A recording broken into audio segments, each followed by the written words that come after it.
Welcome to the Year 2 Numeracy Workshop. I'm Mrs. Sia and I'm in Class 5. I'm Miss Marshall and I am in Class 3. Mrs. Baylor in Class 3 as well. And Miss Rawlins, Class 4.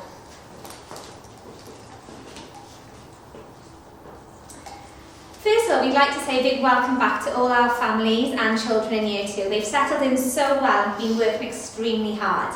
For the workshop today, the main aim is for you to take home with you some activities that you can do with the children, as well as your activity packs, which are full of games. As you can see from this slide, it is incredibly important for all the work we do in school to be carried on at home. Children spend 1,235 hours in school a year, whereas at home they spend 5,331 awake hours at home. Therefore, it's incredibly important that reading and things like numeracy skills are kept on the boil at home as well as in school. What we will provide in a lockdown period of isolation, this at the moment is really important. We need you to understand what we are providing for your children, so if they are not in school, you understand what you can do at home with them.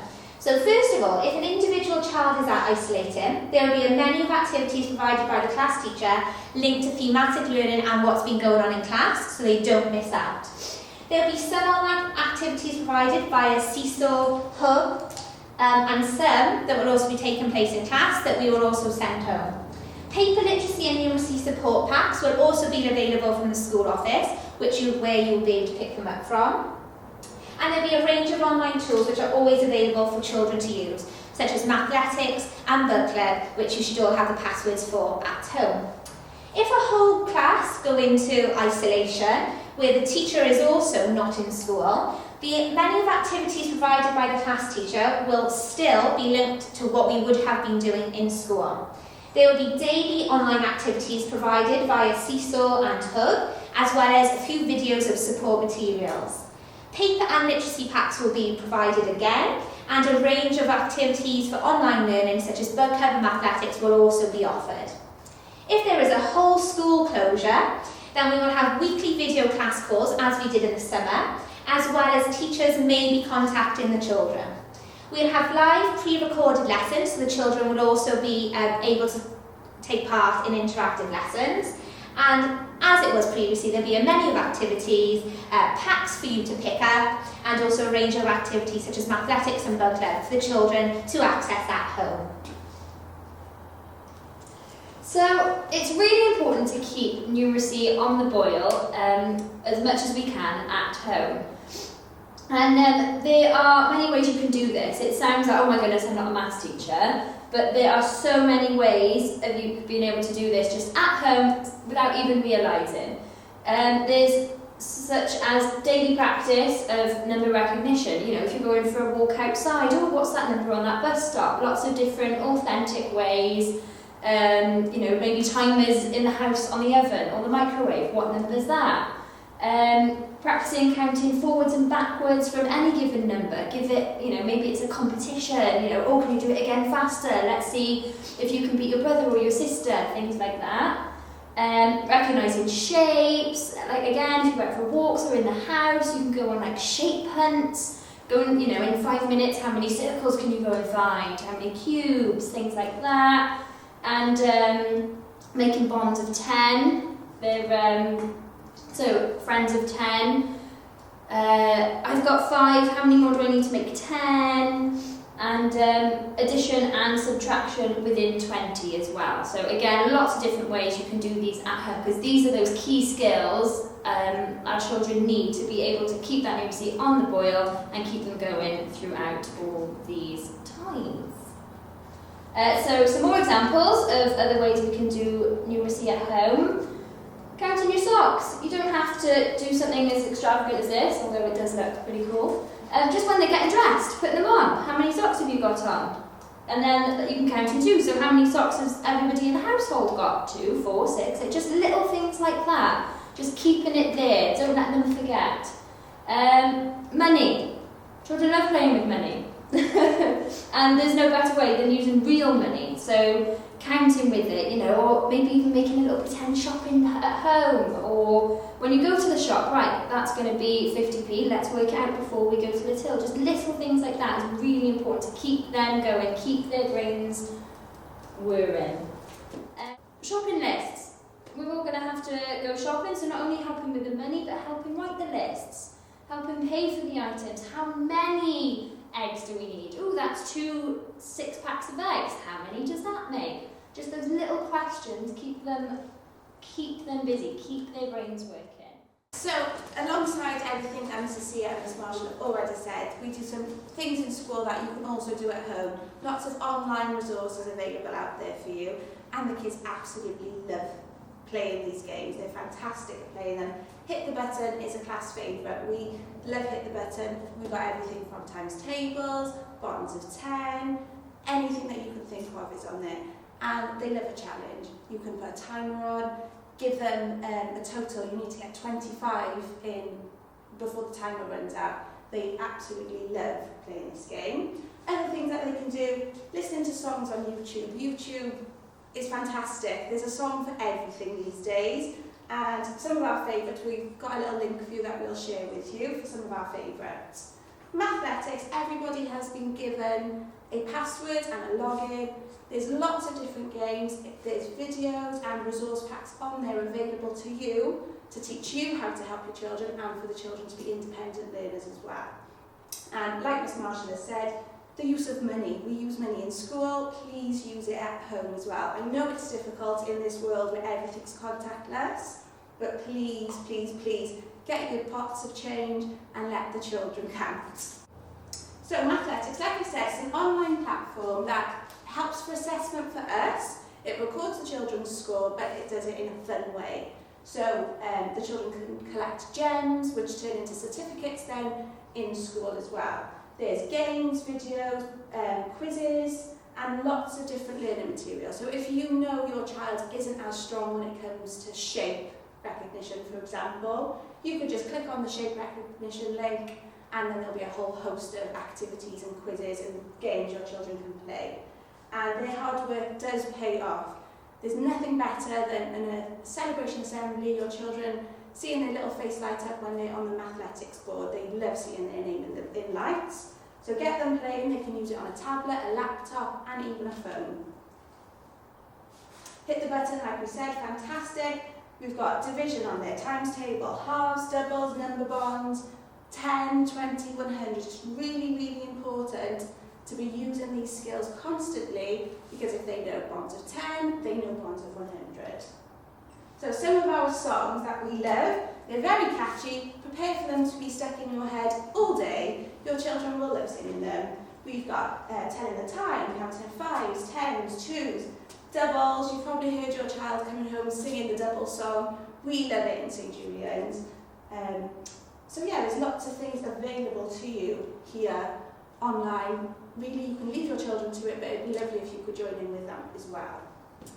Okay, so as Mrs. C has already mentioned, you will be taking home a Numeracy Workshop pack, and in these packs they are focusing on telling the time, telling o'clock and 1/2 times. So in these packs they include a telling the time board game, a draw the hands on the clock game, race to read the times game, a number formation trace of 0 to 20, and QR codes with lots of more useful games and songs, and a B string that can be used for counting, for on the boil counting. So you'll also be given a counter and a whiteboard pen to help you with these games as well. This is the Telling the Time board game, and we will click on the video now to show you what to do. Here we are playing Telling the Time board game. You need to roll the dice, move your counter and say the correct time. The person who gets to the end first is the winner. Off we go.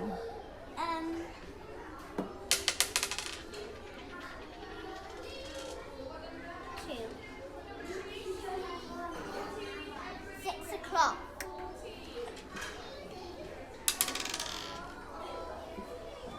1, 2, 3, 4, 5, 6. 1/2 past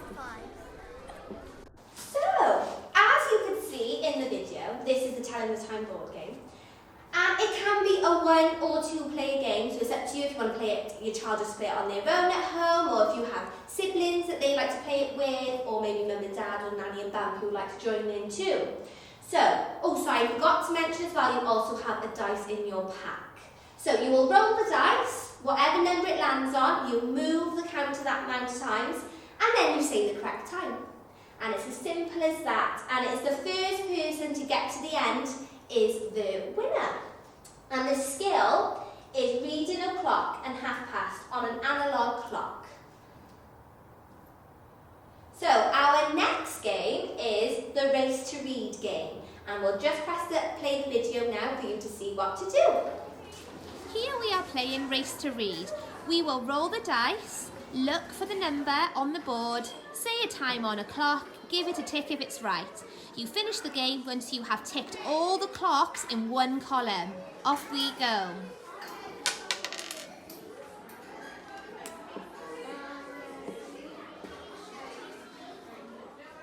Past 2.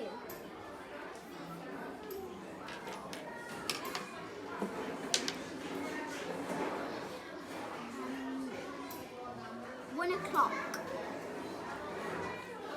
As you can see in the video, this is again a Race to Read game, and this is how to play. So you'll need your dice and your whiteboard pen, and you need to roll the dice, whatever number it lands on. You need to look for that number on the bottom of the game and read one of the times on the board. And then if you have it right, you give yourself a tick.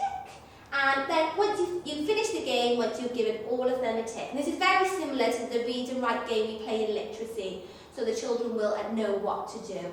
And again, it's the same skill we have for this game, so reading, o'clock and half past times. And our last game that you have in your pack is draw the hands on the clock. So here is another video to watch of how to play. Our final game is a mixture of digital and analogue. We will roll the dice, land on a time, and then need to write using a whiteboard pen on the clock what we see. So for example, if Georgie lands on 2 o'clock, she will need to draw 2 o'clock over on one of these clocks. Off we go.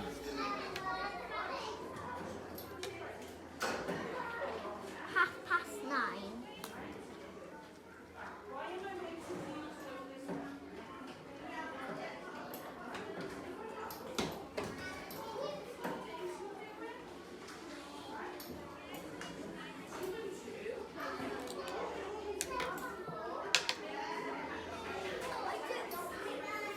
Past 10.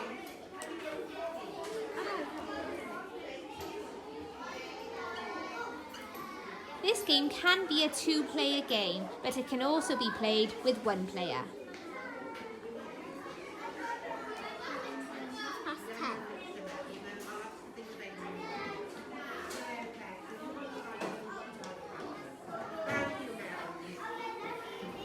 So as you can see in the video, it's all about drawing the correct hands on the clock, the big hand and the little hand. And again, this can be a 1 or 2-player game. It is up to you how you want to play. And it's a mixture of digital and analogue times. Again, you need to roll your dice, move your counters, and then you need to read the digital time, and then write that time, write the hands on the clock of the correct time under o'clock or half past. And again, the winner is the first one to the end, so good luck, children. Make sure you beat your mummies and daddies, nannies and bampies, or your siblings. And the skill for this game is to use standard units of time to read o'clock and half past, using both analogue and a 12-hour digital clock. So we just want to say a really big thank you from everybody in Year 2. I know you've been working so hard at home with your children. Your children have been working extremely hard at home with all their home learning and here in school. We love teaching your children. They're such a joy to teach, and every day is different. And we really just want to say a really big thank you. So thank you. Diolch yn fawr. Diolch yn fawr.